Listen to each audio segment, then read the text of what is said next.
பாருங்க, என் ரட்சிப்பு, என் மகிமை. அவர் சொல்றாரு, என் ரட்சிப்பு, என் மகிமை தேவனிடத்தில் இருக்கிறதா.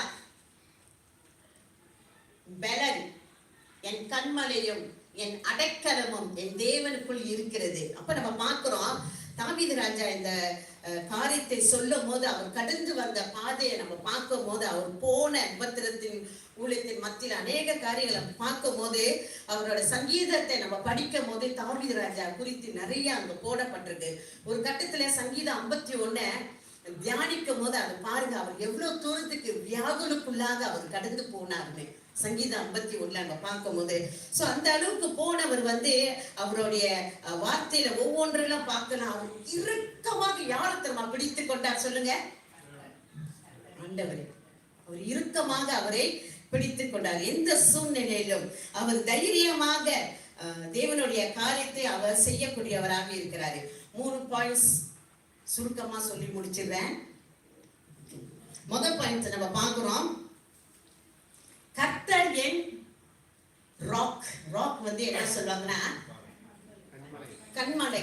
ஓகே, நம்ம எடுத்துக்கிட்டோம்னா அந்த கண்மலை என்று சொல்லும் போது அதுக்கு நல்ல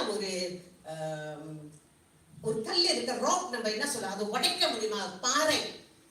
இன்னொன்னுக்கு வார்த்தை பாறை. அந்த பாறையை நம்ம இது பண்ண உடைக்கவோ அதை இது பண்ணவோ நம்ம கடந்து போக முடியாது. ஆனா அந்த மாதிரியான அளவுக்கு நம்மளுடைய ஜீவியத்தை ஆண்டவருக்கு நம்ம ஒப்பு கொடுக்க நம்ம கற்றுக்கொள்ள வேண்டும். அதாவது நம்ம உணர வேண்டும், என் கண்மலை, நான் என்னுடைய தேவன் யார்? நான் ரட்சிக்கப்பட்ட பிறகு என்னுடைய தேவன் யார்? அவர் எப்படியாப்பட்டவர்? அவர் எந்த அளவுக்கு என்னை வழி நடத்துறார், எந்த அளவுக்கு என்னோடு கூட வருகிறார், என்னுடைய எதிர்காலத்துக்கு மத்தியில் அவர் எப்படி கடந்து செல்கிறார் என்று நம்ம தியானிக்க வேண்டும்.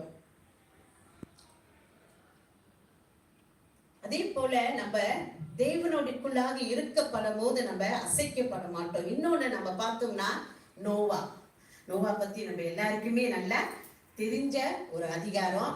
ஆனா நோவா நம்ம பார்க்கும் போது தேவனுக்கு பயந்த ஒரு மனுஷன். அந்த காலத்துல, நோவா காலத்துல நிறைய பாவிகள், தேவனுடைய வார்த்தைக்கு தேவனுடைய காரியங்களுக்கு கீழ்ப்படியாத பாவங்கள், அங்க நிறைய காரியங்கள் ஆரம்பித்தது. அதே நேரத்துல நோவா ஆண்டவருக்கு பயந்து ஜீவிச்சதுனால அவர் என்ன செஞ்சார்னா, நோவாவுக்கு ஒரு தரிசனம் கொடுத்தாரு. இந்த மாதிரி ஒரு பிள்ளைய கட்டு, அதுல எல்லாத்தையும் ஏற்றுக்கொண்டு, அதெல்லாம் உங்களுக்கு தெரியும், நான் சுருக்கமா சொல்லிடுறேன். 40 நாள் இரவும் பகலும் என்ன ஆச்சு? மழையும் 40 நாள் கடந்து போச்சு. அந்த பிழை அந்த தண்ணினால நிரப்பப்பட்டு, பிழை உள்ளுக்கு தண்ணியில அந்த தண்ணி வர அதாவது ஆண்டவர் சொன்னாரு, இத பூமியை நான் அழிக்க போறேன் என்று சொல்லப்படும் போது அவர் போய் நிறைய பேர்கிட்ட சொல்லியிருக்கலாம், சீக்கிரமா இந்த பிழைக்குள்ள ஏறிடுங்க, நீங்க மீட்கப்படுவீங்க என்று சொல்லும் போது யாரும் வரல. அவர் நாங்க பிள்ளைங்க, 4 மருமகள், கணவர், மனைவி.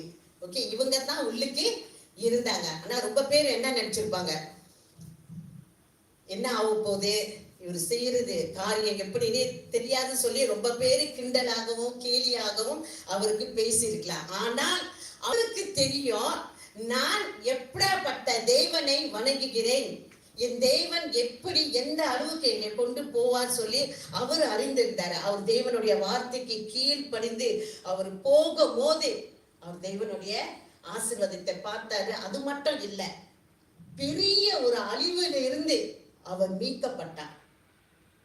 அந்த மாதிரி நீங்களும் நானும், தேவனுடைய வார்த்தை சொல்லுது, நம்ம அசைக்கப்பட மாட்டோம் என்றால் நம்ம இறுக்கமாக நம்ம யாரை பிடித்துக் கொள்கிறோம், நம்ம இறுக்கமாக எதுல நம்ம பிடித்து கொண்டு இருக்கிறோம். இன்றைக்கு நம்மளுடைய வாழ்க்கை ஒரு சவால் மிக்க ஒரு வாழ்க்கையாக இருக்கிறது.